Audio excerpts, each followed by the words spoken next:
Muchas gracias, señor presidente. Señorías, agradezco a esta comisión su invitación a comparecer para comentar aspectos relativos a la campaña de vacunación contra la COVID-19 en España. En primer lugar, me presentaré.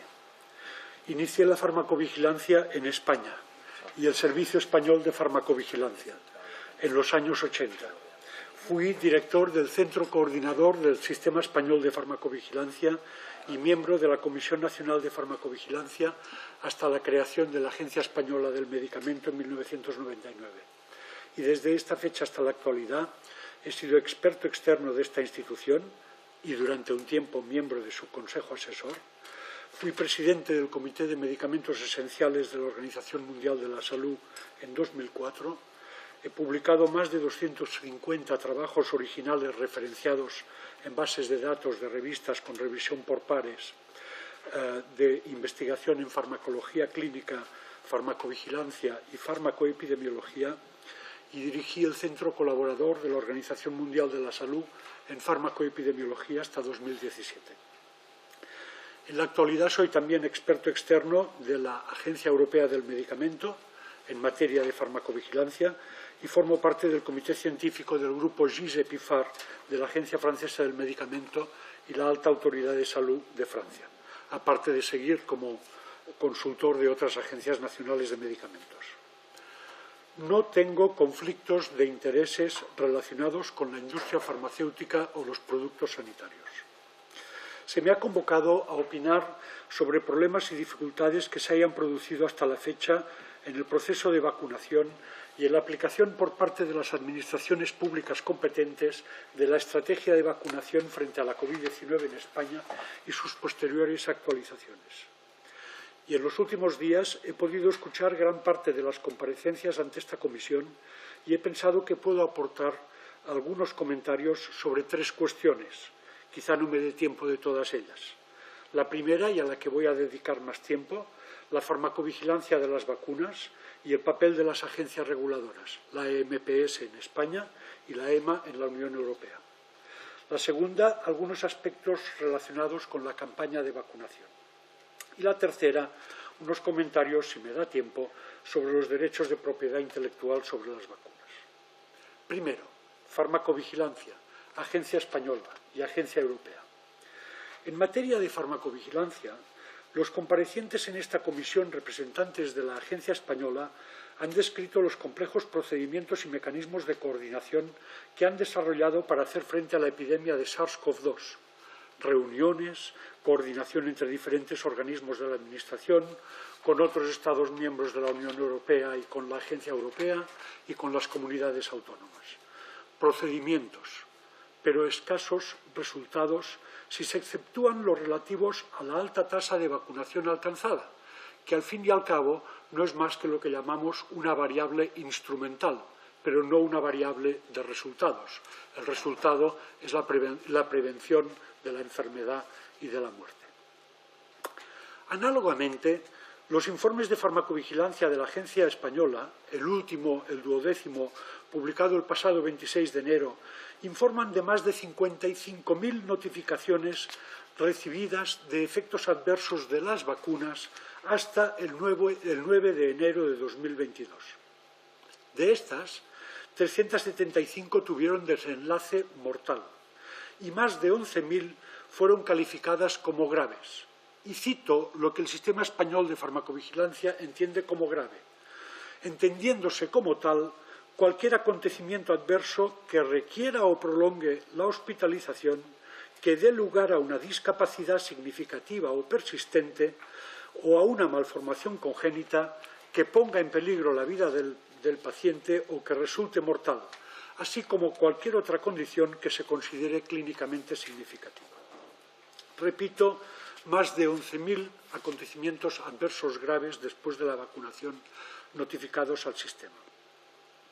La publicación de estos datos puede ser vista como un ejercicio de transparencia, pero la realidad es que a falta de más detalles son difícilmente interpretables.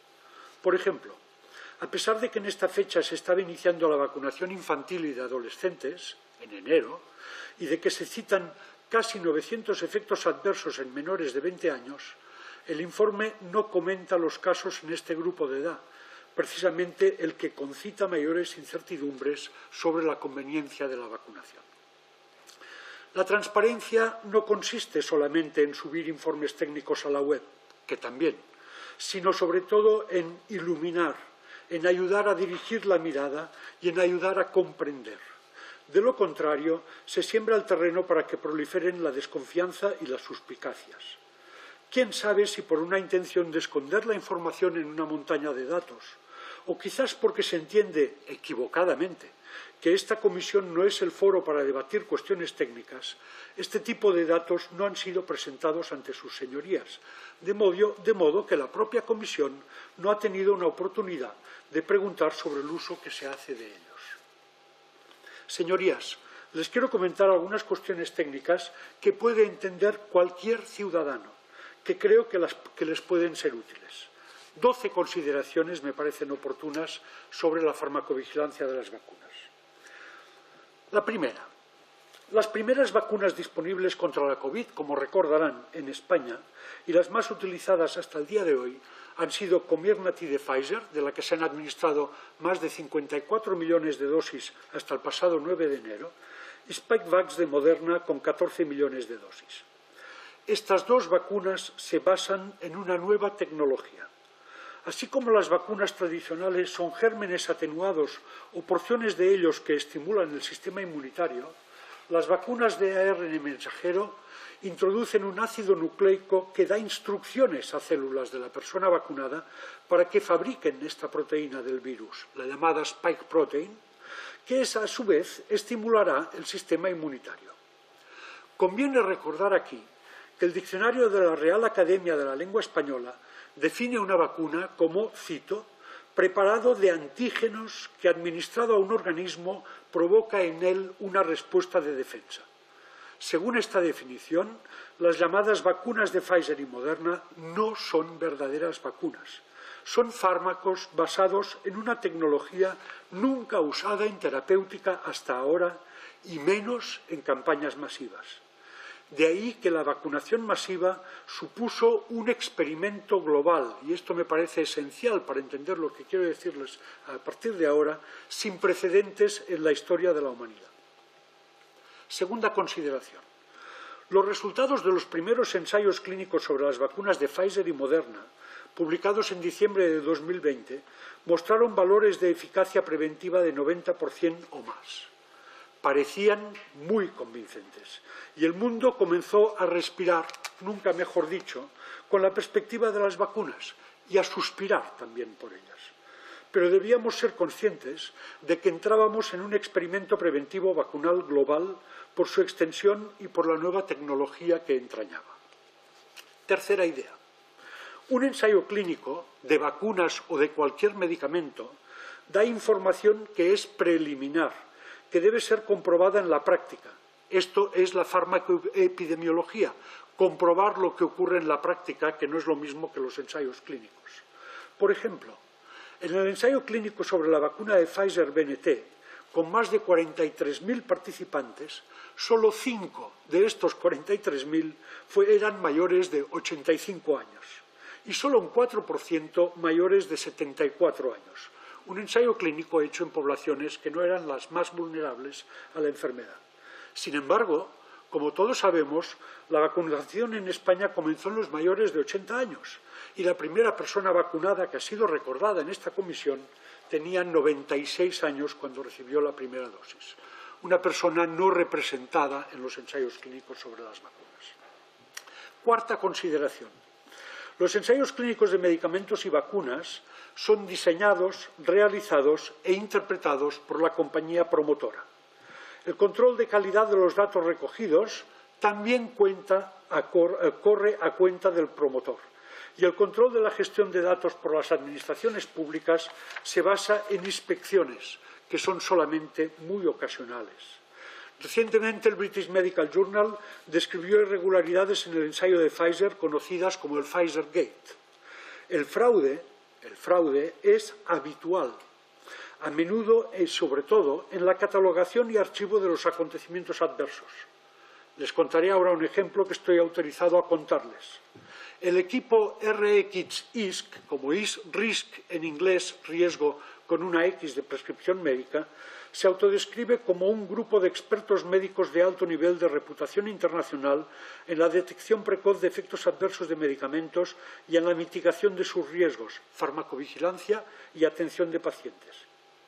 Fue constituido en 2012 y dirigido por el profesor David Healy de la Universidad McMaster de Canadá.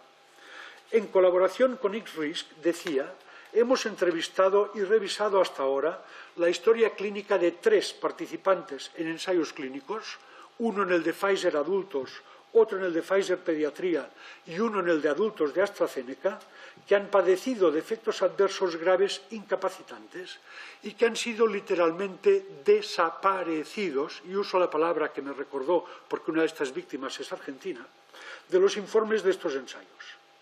Puedo decir que no es cierto que no se registraran acontecimientos adversos graves en los ensayos clínicos, que no se registraran. Ocurrieron, pero no fueron registrados, que es diferente. Comenzamos a tener constancia de que algunos problemas fueron escondidos debajo de la alfombra. Estos casos serán públicos dentro de unas semanas en la web de RISC, con nombres y apellidos de los pacientes y de los médicos que han revisado la historia, no con datos anónimos, para aumentar la credibilidad de los casos. Quinta consideración. En las publicaciones de los ensayos clínicos, entre ellos los de las vacunas de RNA, se ofrecen solo datos muy generales y de forma agrupada. Además del fraude, también es habitual la presentación tendenciosa de los resultados. Por ejemplo, tendenciosidad que consiste en expresar la eficacia en términos relativos y no absolutos. En el ensayo de Pfizer, por ejemplo, se registraron 162 casos de COVID-19 en el grupo placebo, comparado con 8 en el grupo vacunado, lo que supone una diferencia en términos relativos del 95%. 8 es un 5% de 160. No obstante, la realidad fue que la incidencia de PCR positiva para COVID, ni tan solo enfermedad clínica, solo PCR positiva, había sido de menos de 1% en el grupo placebo, comparado con 0,04% en el grupo vacunado, una diferencia de menos de 0,9% en términos absolutos, menos de un 1%. O tendenciosidad también consistente en ocultar determinados resultados en el artículo publicado. Por ejemplo, en los ensayos clínicos con la vacuna de Pfizer y de Moderna, en el de Pfizer, se registraron 14 muertos en el grupo placebo y 15 en el grupo vacunado. No me he equivocado, una muerte más en el grupo vacunado que en el grupo placebo. En el ensayo de Moderna se registró el mismo número de muertes, 14 en cada grupo. No, señorías, los ensayos clínicos no han demostrado que las vacunas salven vidas.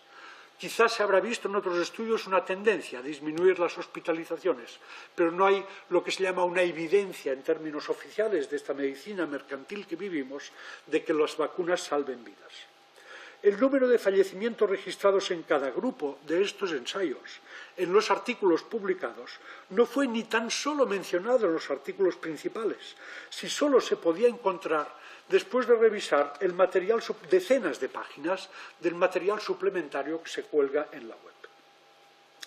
Señorías, no dispongo del tiempo necesario para aburrirles extendiéndome en otros detalles, pero les aseguro que los resultados de los ensayos clínicos promovidos por las compañías farmacéuticas deben ser considerados más bien como indicios y de ningún modo como lo que llaman evidencias. Según, una vez más, el diccionario de la Real Academia de la Lengua, es evidente lo que es cierto, claro, patente y sin la menor duda. Triste ironía que expertos y dirigentes de instituciones sanitarias sigan insistiendo en la palabra evidencias ante una enfermedad nueva y, por tanto, poco conocida, imprevisible en su evolución epidémica y en las secuelas que va a dejar. Las llamadas evidencias sobre las vacunas no tenían nada de cierto, nada de claro y sí, muchas patentes de la definición de lo que es evidente. Sexta consideración. En cualquier caso, con fraude o sin él, con presentación tendenciosa de los resultados o no, los resultados obtenidos en cualquier ensayo clínico deben ser revisados en detalle por expertos en la materia, lo que requiere tiempo, sin duda, pero también, en primer lugar, transparencia. Y les voy a poner un ejemplo. Pfizer, por ejemplo, anunció que haría pública la totalidad de los resultados de su ensayo clínico principal sobre la vacuna en 2025. ¿Se lo pueden creer? Pues bien, parece que ni esta fecha era cierta. En el pasado mes de enero, a petición de varias organizaciones civiles por la transparencia, un juez federal de Estados Unidos obligó a la FDA y a Pfizer a hacer públicos estos resultados en un lapso de meses, en lugar de los 75 años que pretendía la compañía y que había pactado con Pfizer. Séptima consideración. Además de todo lo dicho, los resultados de los ensayos clínicos deben ser confirmados por la práctica, y esto requiere un muy cuidadoso seguimiento epidemiológico del experimento global de la vacunación contra la COVID-19. De ahí la necesidad de la farmacovigilancia. Yo diría más, de una farmacovigilancia reforzada. Octava consideración. A pesar de los resultados aparentemente optimistas de los ensayos clínicos sobre las vacunas contra la COVID, ya en enero de 2021, hace 13 meses, teníamos 5 áreas bien identificadas de incertidumbre. Primero, ¿cuál sería la duración de la eficacia preventiva de la vacuna? Y hemos podido comprobar que al cabo de 6 meses de la segunda dosis, la eficacia disminuye en un 20 a 30%. Pero es curioso, en lugar de tomar nota de este hecho como una insuficiencia de las vacunas, los fabricantes acogieron esta noticia con subidas de su cotización en bolsa. Claro, si un producto es ineficaz o parcialmente eficaz, habrá que ir repitiendo dosis, si es posible, durante toda la vida. Esto es el sueño de cualquier vendedor de medicamentos para el colesterol, la osteoporosis o de vendedor de crecepelos. La realidad es que necesitamos mejores vacunas en términos de eficacia protectora, como ha dicho el secretario general de la OMS. La segunda duda se refería al efecto preventivo de las vacunas sobre las nuevas variantes del virus. La eficacia de las vacunas frente a la cepa delta fue inferior a su eficacia frente a la cepa alfa, y la experiencia reciente ha mostrado que las vacunas no han funcionado frente a la cepa Omicron. Y añado, a pesar de los llamamientos a la población a vacunarse cuando llegó la cepa Omicron. Por ejemplo, los datos oficiales reproducidos por el profesor Luis Carlos Silva, relativos a Cataluña, muestran que entre el 23 de diciembre pasado y el 12 de enero pasado, en plena onda Omicron, se registraron 37.000 diagnósticos de COVID por PCR en personas vacunadas y 30.000, algo menos, en personas no vacunadas. Esto no quiere decir que los vacunados tuvieran más enfermedad por Omicron. Lo que quiere decir, o lo que se puede interpretar sin duda, es que la vacuna no protegía contra la enfermedad producida por la cepa Omicron. La tercera duda o incertidumbre que existía con las vacunas se refería a si evitarían la transmisión o contagio. Y está claro que las vacunas no evitan la transmisión de la enfermedad, aunque algunos comparecientes lo han dicho con la boca pequeña, no la evitan. De modo que el pasaporte o certificado COVID carecía de base científica y además puede haber contribuido a aumentar el número de casos, puesto que daba una falsa sensación de seguridad a quienes lo obtenían. La cuarta duda se refiere a los efectos adversos. Ustedes recordarán que cuando salió la vacuna de AstraZeneca se habló rápidamente de una señal de farmacovigilancia de un riesgo de trombosis graves, sobre todo en mujeres jóvenes. La señal apareció a finales de enero. El Comité de Seguridad de la Agencia Europea, tan halagado en esta comisión, no se reunió hasta principios de marzo y convocó una rueda de prensa el 31 de marzo. Total, para decir que no disponían ni siquiera de cifras de vacunación en los Estados miembros por franjas de edad y sexo.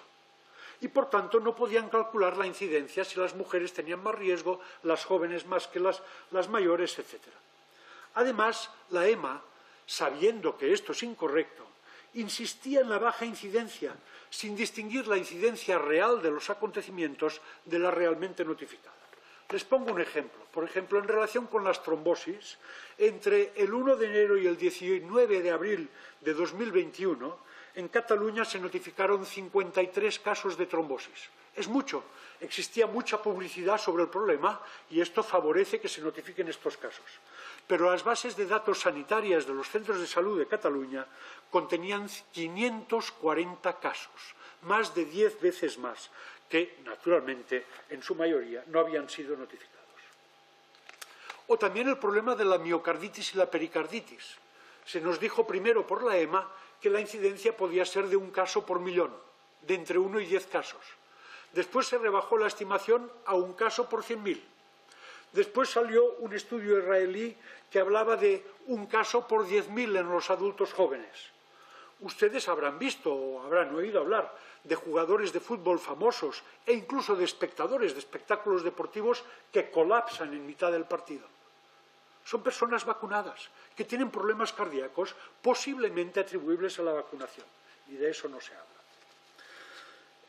La última incertidumbre que teníamos cuando aparecieron las vacunas ha sido ampliamente debatida en esta comisión, se refiere al acceso a las vacunas a escala global. Quisiera hacer algunas reflexiones más sobre la farmacovigilancia de las vacunas.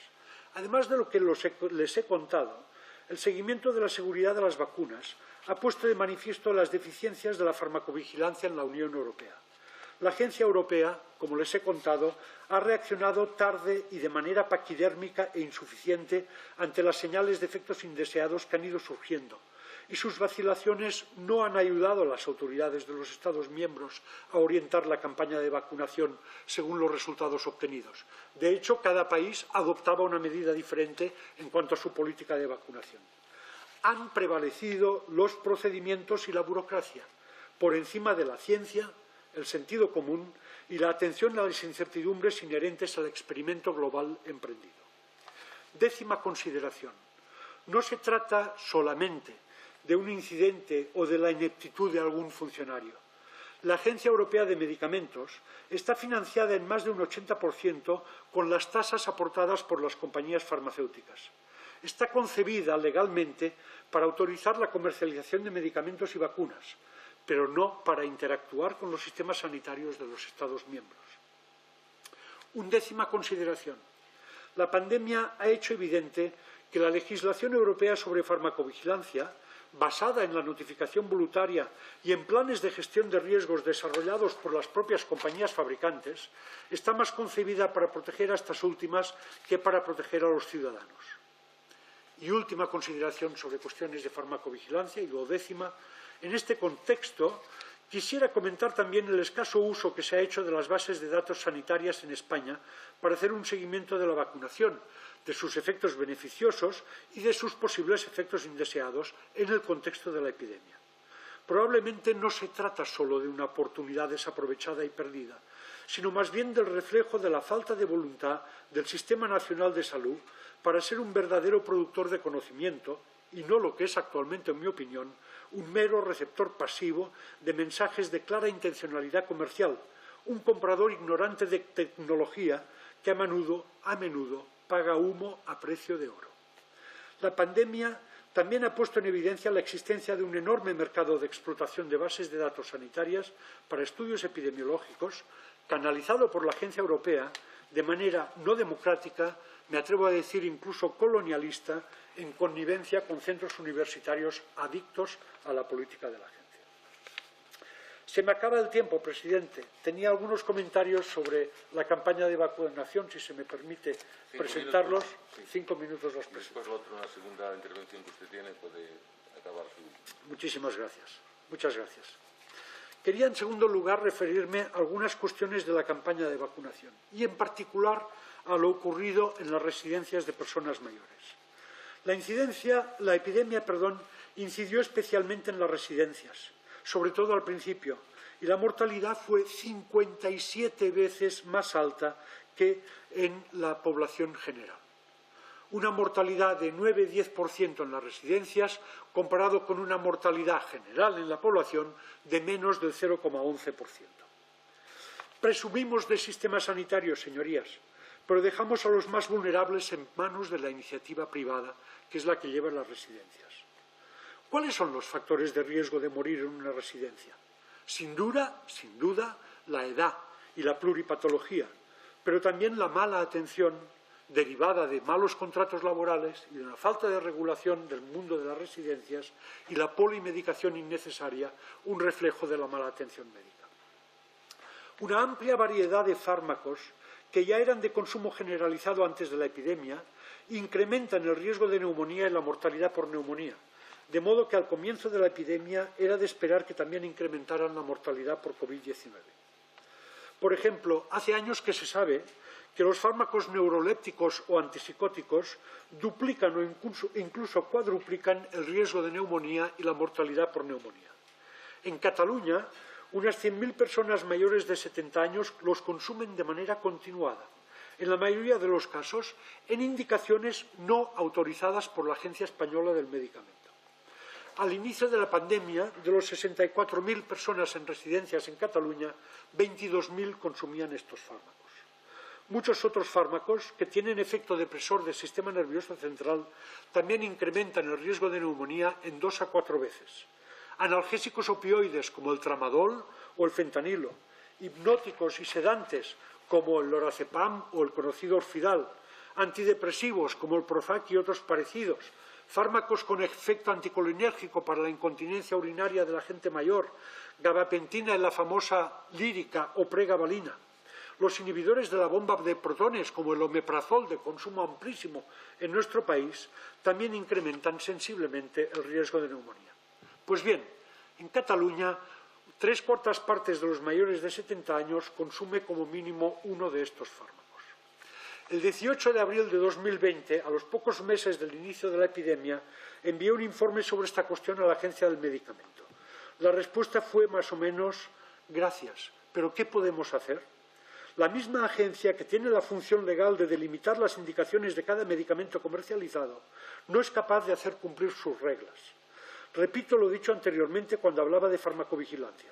Procedimientos, muchos procedimientos, pero sin atención a resultados y en desconexión del sistema sanitario. En los últimos meses se han publicado numerosos estudios que confirman las previsiones que hice al inicio de la epidemia. En particular, un estudio sobre la totalidad de la población de Escocia, en el que se compararon algo más de 4.000 casos de COVID mortales o ingresados en UCI, o sea, grave o mortal, con 37.000 casos no graves, concluyó que un 38%, 4 de cada 10 pacientes, señorías, de los casos graves que ingresan en UCI o que mueren hasta junio de 2020 serían atribuibles a la exposición a estos fármacos. Ustedes dirán, bueno, si los pacientes los necesitaban, pero no. Lo más preocupante, señorías, es que numerosos estudios, en nuestro país y en otros, han mostrado de manera repetida y contumaz que como mínimo un 40% de las personas expuestas a estos medicamentos los reciben sin justificación clínica alguna y fuera de las indicaciones autorizadas por la agencia. Para algunos medicamentos, de estos medicamentos, el consumo injustificado puede ser del orden de 80%. Señorías, enfermar o morir por haber tomado un fármaco innecesario es una cruel ironía. Y termino. El sistema sanitario tiene una responsabilidad evidente en esta cuestión. Este Parlamento aprobó hace unos años la desgravación de los ingresos en especies recibidos para formación por los profesionales sanitarios. Son ingresos que proceden de la industria farmacéutica, que es el principal suministrador directo e indirecto de la formación continuada en España. Me pregunto, señorías, ¿qué empresa convencional aceptaría como normal que sus trabajadores reciban regalos y dinero del principal proveedor de materias primas? Varios estudios y análisis comparativos han mostrado que España es el miembro de la Unión Europea más permisivo en materia de conflictos de intereses y relaciones opacas de profesionales sanitarios con las compañías farmacéuticas. Lo mismo ocurre con las sociedades médicas y sus expertos. Y no seré simpático en lo que les voy a decir, pero en este sentido me ha extrañado que ninguno de los comparecientes representantes de corporaciones profesionales hiciera la más mínima alusión a los conflictos de intereses de la mayoría de las sociedades médicas españolas, de los miembros de sus juntas directivas y de sus grupos de trabajos. Y me ha llamado también la atención que ustedes no preguntaran por los conflictos de intereses. Lo dejo de momento aquí. Muchísimas gracias, señor presidente. Muchas gracias, señor Laporte Rosselló. Pasamos ahora al turno de exposición por parte dos distintos portavoces que están, empezando, por lo tanto, por la señora Sabanés, del Grupo de Más Madrid, del Partido Más Madrid, para que inicie sus preguntas. Gracias, presidente. Agradecer su presencia y su exposición en esta comisión y me gustaría plantearle una serie de temas. Primero, que pese a la importancia de las comisiones de investigación en el entorno de una institución como el Congreso de los Diputados, de alguna manera tienen objetivos cada una de ellas concretas y no evalúan en este caso, desde luego, no es de evaluación del sistema farmacéutico, sanitario, por más que yo pueda coincidir con muchas de las opiniones que usted ha planteado, pero digamos que quizás tenía un objetivo algo más reducido. En todo caso, me ha interesado mucho y me gustaría, quizás hay cosas que no he comprendido, pero me gustaría que me pudiera explicar o pudiera profundizar sobre si los planteamientos que usted ha hecho, sobre todo al final, también al principio, con respecto a las vacunas, con respecto a cuestiones más generales, valen, o sea, sobre las vacunas valen también para el resto de medicamentos y la farmacovigilancia. Digamos que si su crítica es global al sistema sanitario y a la industria farmacéutica, creo que sí, por los planteamientos que ha hecho al final. Quiero decir, que parte, o sea, una serie de recomendaciones o de críticas valen, entiendo yo, que no solo para el proceso de vacunaciones, sino hacía referencia al conjunto del sistema sanitario, a los conflictos de intereses, al sistema farmacéutico, a la dependencia farmacéutica, etcétera, etcétera. Y un poco unido a esto, ¿qué papel cree usted que debería de jugar, por tanto, y consecuentemente, lo público? Tanto en el proceso de vacunación como en rasgos generales, lo que también ha planteado sobre los medicamentos. ¿Qué papel debería de jugar lo público y qué fortalezas tiene nuestro sistema sanitario y vinculado a la farmacovigilancia, sobre todo, para poder digamos, abordar todos estos temas? ¿Cómo valora los recursos públicos, que es algo que usted ha planteado, los recursos públicos en este momento? Ahora ya sí me centro en el tema del proceso de vacunación. ¿Cómo valora los recursos públicos que se han empleado y su relación con las farmacéuticas? La gran cantidad de recursos públicos que se han destinado a las empresas farmacéuticas para, digamos, la investigación o la puesta en funcionamiento del proceso de vacunación. Y por último, decir si en ese caso, o sea, una vez, según usted lo ha explicado, en ese caso, ¿cuál sería en el futuro, sobre todo, el método de tratamiento de datos y de alternativas que supusieran, en este caso, digamos, una mejor orientación tanto del proceso de vacunación, las vacunas, la producción o la distribución, como también de otros medicamentos o de otros productos farmacéuticos que pudieran estar influyendo, interfiriendo en el tema de los efectos del proceso de vacunación. Y nada más, de nuevo agradecerle su información. Gracias. Muchas gracias, señora Sabanés. Le damos la palabra ahora a Rosa Medel, la portavoz del Grupo Unidas Podemos. Gracias. Señor Laporte, usted ha explicado aquí que la vacunación, esta vacunación masiva, y yo creo que no podía ser de otra manera, no ha sido como un experimento global en el sentido de que los ensayos que se han hecho, los ensayos clínicos, la muestra no corresponde a lo que luego va a ser la población, lo que luego sería la población diana, por lo menos en el principio, y que eso es una cosa importante, ¿no? Quizá porque era inevitable que fuera así, pero el que fuera inevitable que fuera así, que la población diana no corresponda con la población del ensayo clínico, exige precisamente o fuerza precisamente a que la farmacovigilancia sea muy especial, ¿no? Mucho mejor de lo que sería en otra situación. Entonces, la pregunta es, tal como funciona en España la farmacovigilancia en este momento, ¿usted cree que es posible, es efectiva de alguna manera? ¿Es capaz de detectar situaciones adversas o tal como está estructurada, está sometida a sesgos de cualquier tipo? Esa sería la primera pregunta. Y la siguiente cuestión, que claro, me parece fundamental, ¿no? Y es que, según el ensayo clínico, no había evidencia de que las vacunas salvasen vidas, ¿no? Pero, por lo que, bueno, creo que lo he entendido así, ese es el resultado del ensayo.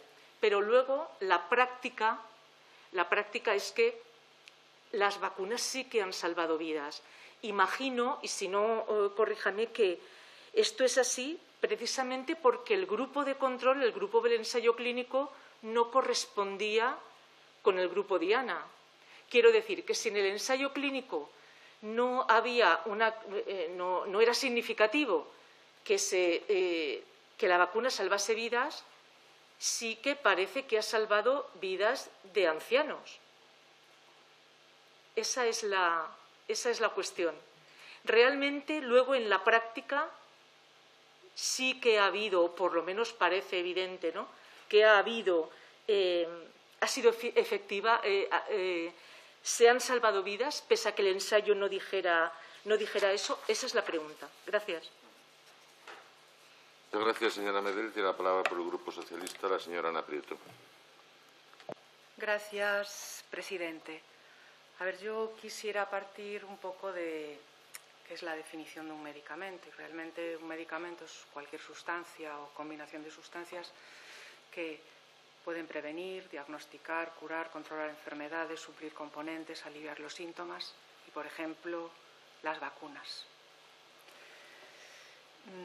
Desde el Grupo Parlamentario Socialista queremos resaltar la importancia que la estrategia española de vacunación ha tenido contra la COVID en todo el proceso de vacunación, incluso garantizando el derecho de la población a la vacuna en este momento y en los próximos años. Y además es un derecho que está siendo garantizado con equidad.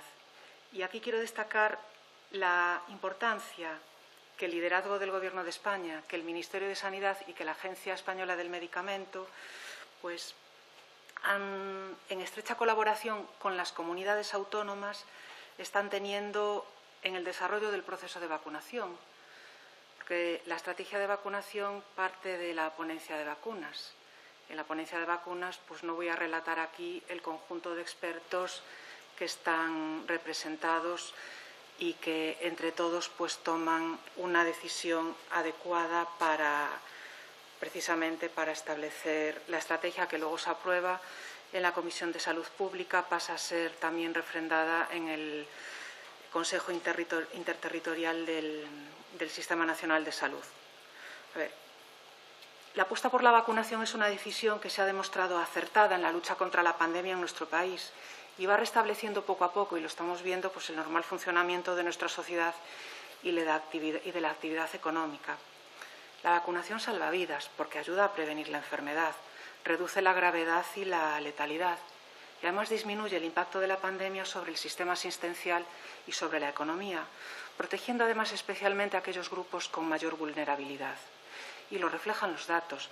La tasa semanal de hospitalizados, de fallecidos, de ocupación UCI, pues es mayor entre las personas no vacunadas que entre las personas vacunadas en todos los grupos etarios. Por eso es importante continuar inmunizando a la población e incorporando, como se están incorporando, todos estos grupos de vacunación. Y quiero repetir, el principal objetivo de la estrategia de vacunación es proteger a las personas más vulnerables frente al virus. Y además resulta de un modelo de cogobernanza entre el Ministerio de Sanidad, el Gobierno de España y las comunidades autónomas. Y todo esto gracias a la estrategia española de vacunación. Y es verdad que sabemos que las vacunas salvan vidas. Sabemos que las vacunas son seguras, son eficaces y son la garantía de no volver atrás. Quisiera hacerle alguna cuestión, como por ejemplo de qué opina usted de qué puede mejorarse en los procedimientos de autorización de la EMA. Y, a ver, con los datos en nuestro país se ve con claridad la diferencia entre la gravedad de la enfermedad entre vacunados y no vacunados.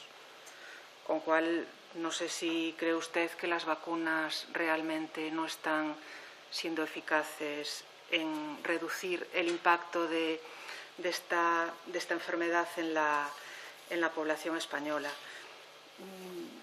Repito, nos hemos enfrentado a una pandemia, como usted sabe, como nunca en 100 años. El Gobierno de España, desde el minuto cero, ha empezado a trabajar en la lucha contra este virus a través de la estrategia de vacunación, en la que un importante grupo de expertos, es verdad que entre los expertos siempre puede haber discrepancias, pero desde la ponencia de vacunas, la Comisión de Salud Pública, el Consejo Interterritorial del Sistema Nacional de Salud, se adopta una estrategia de vacunación, que se van aumentando las vacunas disponibles para la población española. Y hemos visto claramente la diferencia de datos entre la población no vacunada, de datos de ingresos hospitalarios, de datos incluso de fallecimientos, de datos de ocupación en UCI, de datos de impacto de la enfermedad. Pues los datos están ahí, entre personas vacunadas y no vacunadas. Y es que el fin de la vacunación no es otro que defender a las personas frente al virus. Y en esto es en lo que está el Ministerio de Sanidad, en lo que está el Gobierno de España y en lo que están las comunidades autónomas, en la lucha para proteger a la población española frente al virus. Habla usted de otro tipo de medicamentos, pero creo que habla usted también de las residencias de mayores, pero el objeto de esta comisión precisamente es una comisión de investigación del proceso de vacunación. Tengo aquí los datos. El número de personas con pauta completa, según el último informe de vacunación, es el 90,8% en la población mayor de 12 años. Se han administrado el 95% de las dosis entregadas. Y la cobertura de la población vacunada mayor de 12 años por comunidades autónomas y la menor entre 5 y 11 cada vez es mayor. La dosis de refuerzo es cada vez mayor. Y vemos los datos de impactos de ingresos hospitalarios, de ingresos en UCI, de fallecimientos. Entonces, pues nos surge la pregunta de que con estos datos, pues la diferencia se ve claramente la diferencia entre la gravedad de la enfermedad entre vacunados y no vacunados. Y bueno, de todas las notas que tomé, no sé si se me queda algo en el tintero, pero creo que lo más importante está dicho, y desde luego que es un trabajo conjunto de todo el país, del Gobierno, de las comunidades autónomas, de todos los responsables sanitarios del Gobierno, de las comunidades autónomas, del Ministerio de Sanidad y, desde luego, que está claro que las vacunas salvan vidas. Muchísimas gracias. Gracias, señora Prieto. Tiene ahora la palabra para su segunda intervención de cierre, en este caso, el señor Laporte Rosselló. Muchas gracias, señor presidente. En primer lugar, una consideración general. No soy un antivacunas ni un antivacunas COVID.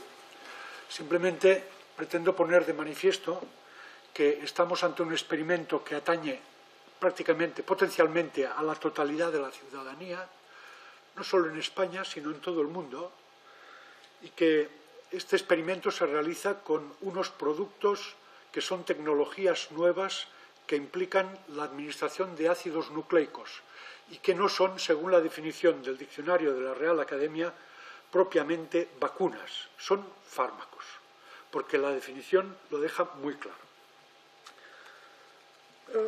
Empezaré por la señora Ana Prieto, que ha repetido 4 veces que las vacunas salvan vidas, o 5, no sé. Yo he dicho que los ensayos clínicos, que son considerados la principal fuente de pruebas sobre la eficacia de los tratamientos o las vacunas médicas, no muestran que las vacunas reduzcan la mortalidad. Y se lo repito, en el ensayo de Moderna hubo 14 muertos en el grupo placebo y 14 en el grupo vacuna. Y en el ensayo de Pfizer hubo un muerto más en el grupo vacuna, 16 y 15 en el grupo placebo. Esto no demuestra que las vacunas reduzcan la mortalidad. Otra cosa es que con el avance de la epidemia en España se ha visto que las personas vacunadas tienen menos enfermedad grave. Y eso a mí me parece claro. Y no pongo en duda la necesidad, como dice la Organización Mundial de la Salud, de poner por lo menos una dosis a todos los seres humanos que hay en el planeta. Y, si puede ser, 2. Ahora bien, la historia de las terceras y cuartas dosis, como en general, sin especificar qué grupos de enfermos vulnerables necesitan estas dosis, me parece realmente tecnoidolatría. Tecnoidolatría ignorante de lo que está ocurriendo. Lo que está ocurriendo es que la eficacia de las vacunas es buena para prevenir la enfermedad grave, en términos relativos, que dada la magnitud de la epidemia en las fases de la onda delta y de la onda delta sirvió para evitar muertes, que desgraciadamente, señora Prieto, no tenemos ningún dato que nos indique que las vacunas han evitado la mortalidad por Ómicron. No tenemos. Y debemos reconocer esto. Y de las incertidumbres que teníamos hace un año, no sabíamos cómo actuarían ante las nuevas variantes, pues ahora sabemos que no muy bien y pueden no ir muy bien. De modo que se dice que las vacunas salvan vidas y que esto es lo más importante. Y yo critico que en esta comisión, me permito criticar con todo el respeto, que en esta comisión se tome, sobre todo por parte de su grupo en las intervenciones que le he oído, como variable principal el porcentaje de población vacunada.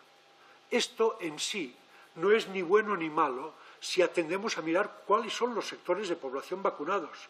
Es muy importante vacunar con más de una dosis y de 2 y quizá de más de 2 a las personas con enfermedades que causan inmunodepresión. Pero no está tan claro que sea necesario vacunar a los niños y a los adolescentes. Porque probablemente en estos grupos acabemos sabiendo, probablemente digo, pero no está descartado, que las vacunas causan más muertes que no la enfermedad. Y eso deberíamos conocerlo con detalle. Porque, le digo, señora Prieto, los datos del Ministerio de Sanidad relativos a 2020 indican que fallecieron en España de COVID 52 menores de 20 años. De estos se conocían las enfermedades intercurrentes de los primeros 10. Después, por problemas de confidencialidad y demás, no se dieron más datos específicos. De los primeros 10, todos ellos menos uno, tenían enfermedades gravísimas. Habían sido trasplantados, tenían trasplante de médula ósea, tenían leucemias, estaban tratados con quimioterápicos antineoplásicos. Estos niños murieron de COVID o murieron con COVID. Y esta es una cuestión que todavía no sabemos. Y en los foros internacionales, si me permiten que se lo recuerde, no se ha definido todavía qué es un muerto por COVID. Ahora se dice que hay muchos más muertos por COVID Ómicron porque la gente ingresa en el hospital infectada por Omicron, pero ingresan con un infarto de miocardio o con una insuficiencia cardíaca descompensada o con otro tipo de enfermedad infecciosa, pero no ingresan por el cuadro clínico causado por la COVID. Por tanto, creo que es necesario huir de las recetas oficiales. Las vacunas salvan vidas, la tasa de vacunación tiene que ser elevada, tenemos que vacunar a los niños. Yo creo que, sobre todo, tenemos que mirar y tenemos que ir mirando críticamente, porque lo primero es no hacer daño. Respondiendo a otras preguntas para ser breve.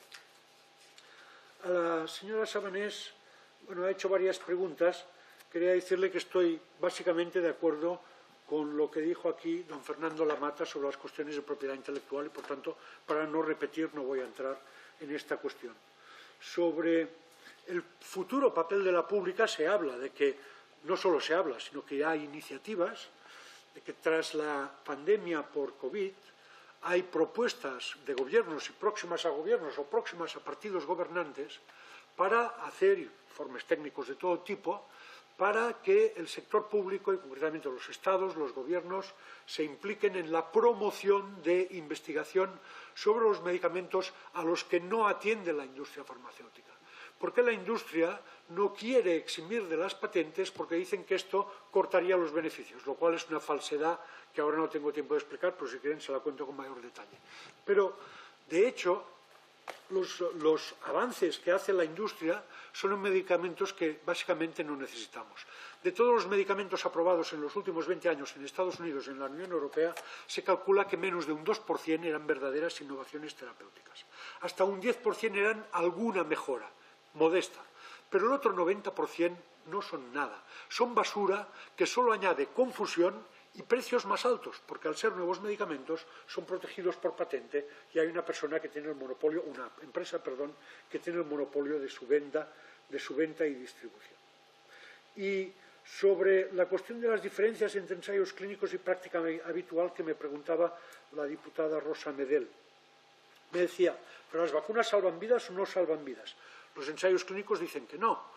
Los datos epidemiológicos indican que nos salvan de muchas hospitalizaciones, de que esto es dinero y gestión para el sistema de salud, pero nos salvan de mucho sufrimiento humano, y esto hay que reconocerlo, pero, perdone, no nos salvan de la transmisión, no evitan la transmisión. Estar vacunado o no estar vacunado no debería contar para tener un supuesto certificado COVID. Y quiero dejar esto bien claro, porque otros comparecientes lo han dicho, pero con la boca pequeña, más bien lo han reconocido a preguntas de sus señorías. De momento me parece que nada más. Si tienen alguna pregunta, estoy a su disposición para darles detalles sobre lo que les he dicho aquí y también para darles una versión escrita de mi intervención. Muchas gracias. Bien, pues la versión escrita, si nos la deja, nosotros se la hacemos llegar a todos los grupos. Nos la puede remitir por correo electrónico. Si ya la tienen en papel, se la hacemos ahora mismo. Y con esto queda cerrada esta intervención, esta comparecencia.